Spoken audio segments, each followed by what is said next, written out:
नमस्कार, आदाब, अभिनंदन, स्वागत आप सभी सुधी पाठकों का, दर्शकों का। पुस्तक प्रभात के आज के इस अंक में मैं संपूर्ण आप सभी का एक बार फिर से स्वागत करते हुए आपके स्वास्थ्य की मंगल कामना करता हूं। भगवान से प्रार्थना करता हूं कि आप सभी स्वस्थ होंगे, तंदुरुस्त होंगे। कोविड-19 के इस संक्रमण काल में अपने आप को स्वस्थ रखना बहुत बड़ी चुनौती सा भी लगता है हमें, लेकिन इसका हल भी हमारे ही पास है मित्रों।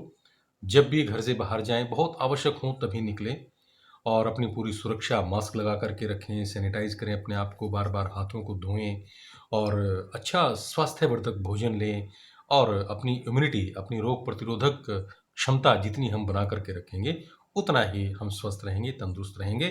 तो एक बार फिर से आपके स्वास्थ्य की मंगल कामना करते हुए आज के दिन की शुरुआत पुस्तक प्रभात के इस अंक में एक पुस्तक के साथ और जिस पुस्तक का परिचय आज मैं आपसे कराने वाला हूँ, वो हमारे कवि मित्र हैं महेंद्र सिंह जी सागर। महेंद्र सागर जी भिवानी की ही एक खुशबू हैं, भिवानी का ही एक सागर का अनमोल रत्न है हमारे लिए। उमरावत ज़िला भिवानी के गांव से आप हैं। 16 जुलाई 1977 को आपका जन्म हुआ और बहुत शुरू से ही काव्य में आपकी रुचि रही। उस समय से जब आपने लिखना शुरू किया, हमसे परिचय हुआ, तो पत्र-पत्रिकाओं में आपकी कविताएँ छपती थी। बहुत उत्साह के साथ हमारे पास आते थे कि भाई साहब हमारी एक कविता छपी है।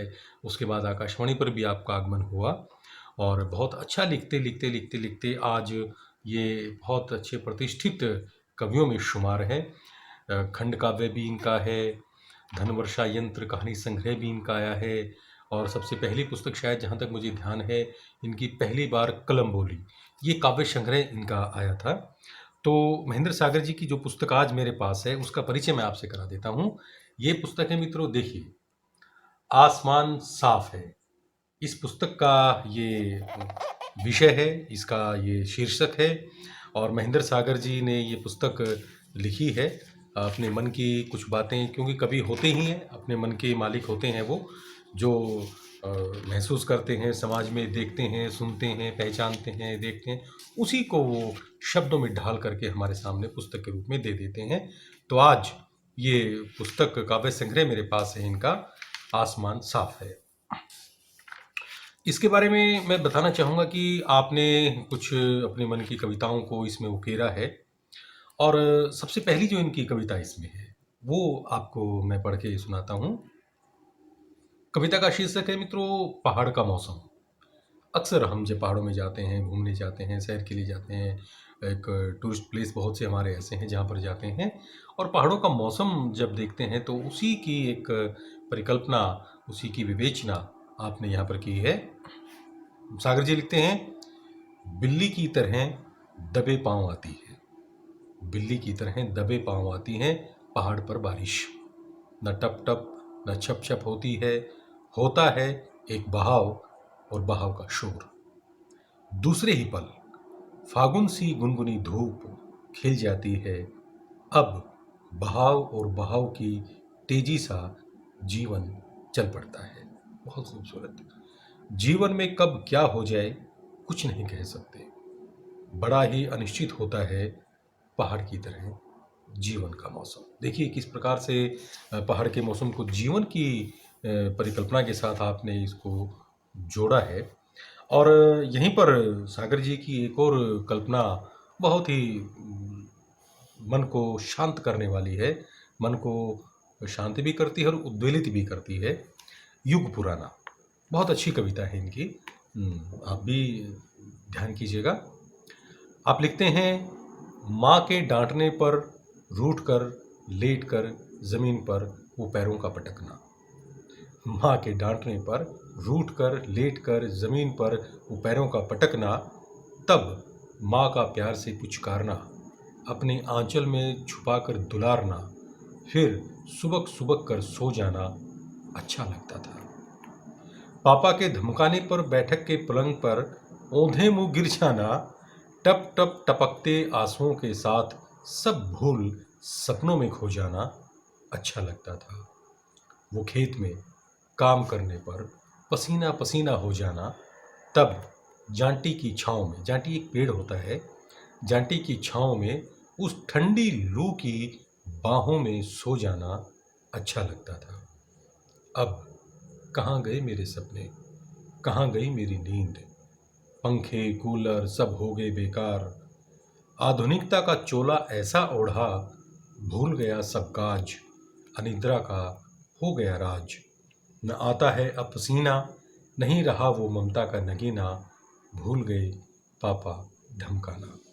मैं मांग रहा हूँ, दे दो मेरी वही नींद, दिखाए जो स्वप्न सुहाना, लौटा दो वो युग पुराना। बहुत अच्छी कल्पना है और उसी कल्पना पर आप चलते चलते बहुत कुछ लिखा आपने। एक और कविता इनकी देखिएगा, बहुत मासूम सी कविता है। वह बच्चा। टुक टुक टुक टुक की आवाज़ सुन, मेरा कवि हृदय जागा, बोला इस शिखर दोपहरी में कौन निकला। ओह, शायद वो निराला की मजदूरन पत्थर तोड़ रही होगी, उसकी आदत है। नहीं, गरीब मजबूर है तपत सहने को, या कोई राज ईंट घड़ रहा होगा। लेकिन वो आवाज़ पल प्रतिपल मेरी ओर बढ़ रही थी। फिर सोचा, निराला की वो इतनी तेजी से आगे नहीं बढ़ सकती है और राज का दायरा सीमित होता है। तब मैंने उठकर देखा, गर्मी से बेहाल, प्यास से व्याकुल एक बालक लोगों के दरवाजे पीट रहा है, सूखे होंठ गीले करने की चाह रहा। वह लोगों की मरी संवेदनाएं और दुत्कार पी आगे बढ़ रहा, वह मजदूर माँ का मजबूर बच्चा। बहुत गहरी कल्पना है आपकी और बहुत गहरे शब्द। उस कल्पना को शब्दों में पिरोना भी अपने आप के अंदर एक बहुत बड़ी बात है और इसीलिए हम जैसे साधारण जो श्रोता हैं वो इस प्रकार के कवियों के ऋणी हैं कि वो अपनी कल्पना को, अपने अनुभव को, अपनी पीड़ा को शब्दों में पिरो करके हम सबके सामने रखते हैं और हमें पढ़ने का एक अवसर प्रदान करते हैं। चलिए, इनकी एक और कविता याद आती है माँ, पढ़ता हूँ आपके लिए। आज मेरा बेटा रूठकर जमीन पर लेटा, तभी उसे मेरी पत्नी ने देखा, झटक कर उठाया, एक जोर का तमाचा जमाया। उसने फुफकारते हुए फरमाया, कपड़े गंदे करता है, तेरे बाप ने आया को नहीं लगाया है। मेरे बेटे के नैनों से बह रही गंगा यमुना की धार, मुझे याद आई अपने बचपन की बातें चार। वो भी जब रूठता था, मैं भी जब रूठता था ऐसे ही लेटता था। तब अपनी गोद में उठाकर कैसे दुलारती माँ, करवा चौथ की स्पेशल साड़ी को भी भूल जाती माँ, बहुत याद आती माँ। 3 पेज की लिस्ट थमाई, फिर कहती कहाँ गई तुम्हारी कमाई। मैंने तो अपने लिए कुछ नहीं मंगाया, सब तुम्हारे भरण पोषण में गवाया। 56 तरह के मसाले डाल सब्जी बनाई, पर उंगलियां ना चाट पाई। नमक मिर्च और लहसुन की चटनी बनाती माँ, पेट भर जाता पर नीयत न भरती। कितना स्वादिष्ट खाना बनाती माँ, बहुत याद आती माँ। छोटे छोटे खर्चों में भी महंगाई का रोना रोती, छोटे छोटे खर्चों में भी महंगाई का रोना रोती। हम दो हमारा एक, फिर भी अफसर की पगार से वो गुजारा नहीं कर पाती। पिता के बीमार होने पर आधा दर्जन बच्चों की अम्मा ने कैसी चतुराई दिखाई। लिखी थी जो डॉक्टर ने दवाई, उसकी खातिर अपनी बचत थमाई। इतने बड़े परिवार में कैसे बचत कर पाती माँ, बहुत याद आती है माँ। इस प्रकार से कविताओं का जो ये संकलन चल रहा है, इसमें अनेकानेक परिकल्पनाएं कवि महोदय ने की है। और एक और चलिए, एक और उनकी कविता आपको नज़र करते हैं। मैं उदास हूँ, आज मैं उदास हूँ, मेरा कुछ खोया नहीं, न ही किसी ने मुझे ठुकराया, फिर भी मैं उदास हूँ। मैं उदास हूँ उस हृष्ट पुष्ट लज्जाहीन व्यक्ति को देखकर जो हर किसी की दुत्कार सुनकर हाथ फैलाए आगे बढ़ता रहता है, भीख को अपना पेशा मानता है।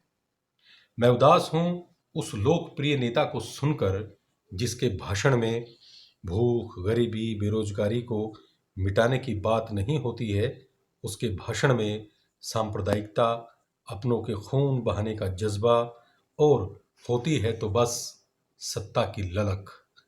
मैं उदास हूँ उस अखबार को पढ़कर जिसमें बलात्कार, दहेज की आग, भ्रष्ट नेताओं के कारनामे, आत्महत्या, रक्त पिपासु नातों के अतिरिक्त कोई समाचार ही नहीं होता है।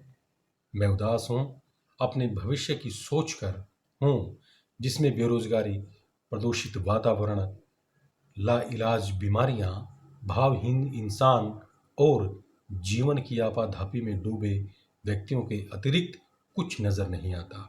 इसलिए मैं उदास हूँ। तो मित्रों, ये थी कुछ कविताएं हमारे कवि मित्र महेंद्र सिंह सागर जी की पुस्तक आसमान साफ है की उस संकलन से। उम्मीद करते हैं आपको पसंद आई होगी, लेकिन केवल पसंद करना ही नहीं, आप अपनी जो सटीक प्रतिक्रियाएं हैं वो भी हमें दीजिए, उसका भी हमें इंतज़ार रहता है। और पुस्तक प्रभात के प्रत्येक प्रस्तुतकर्ता को अगर आपके दो शब्द मिल जाते हैं तो उसका उत्साह और बढ़ता है और उसको अच्छा लगता है कि उसकी प्रस्तुति को किसी ने सराहा, किसी ने उसको नोटिस किया या किसी ने उस पर अपनी प्रतिक्रिया दी। तो मेरा अनुरोध सबके लिए है, जितने भी हमारे प्रस्तुतकर्ता हैं उन सबको आपकी प्रतिक्रिया की प्रतीक्षा रहती है। इसी प्रतीक्षा में मैं भी हूँ, लेकिन आप सबकी स्वास्थ्य की मंगल कामना करते हुए आज की इस अंक को यहीं समेटते हैं। मुझे अपने साथी संपूर्ण को अनुमति दीजिए, अगले अंक में फिर आपसे मुलाकात करेंगे। नमस्कार, वंदे मातरम, भारत माता की जय।